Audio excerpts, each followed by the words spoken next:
大家知影一户2路3万家，现在由中华鹿港老街发展促进会发起，率先结合台南市商圈总会正式要签署革命合作。第一波就是串联台南、鹿港、鹿谷3地文化观光产业，搭配每年台南400日调，将推出具体深度旅游方案。第二阶段就由万华地区文化协会革命为起点，进一步串联到全国，营造出文化历史的体验行程来吸引国际观光客。历史的脉络，那找回历史的原点，那希望给我们国内外的旅客更深度的一个旅游的体验感。那当然大家人车开的拢会来到这个所在，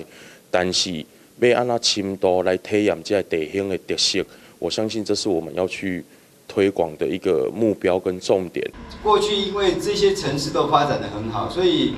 它其实有很好的底蕴。那透过我们这个很多的这个截长补短，然后做这个交互的学习啊，我想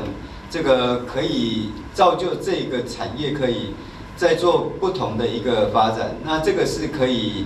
去期待的哈。现场除了来自台南市10几个商圈代表，以及鹿港、鹿谷、台北万华以及全国商圈总会代表以外，副市长赵清惠嘛代表市长出席，见证民间强联手的力量，要来拼文化观光产业的用心。今天这个结盟的部分带来很大的意义，就是我们明年400年。然后我们结合了更有这些文化文理跟历史脉络的这些商圈来做这个结合，也当强联手，把台南推出去，也把我们其他的这个县市的商圈能够共同来结合，不管是互相的交流，或者是文化更深入到每个地方，甚至在我们台南的这些推广，一定会更有发展性。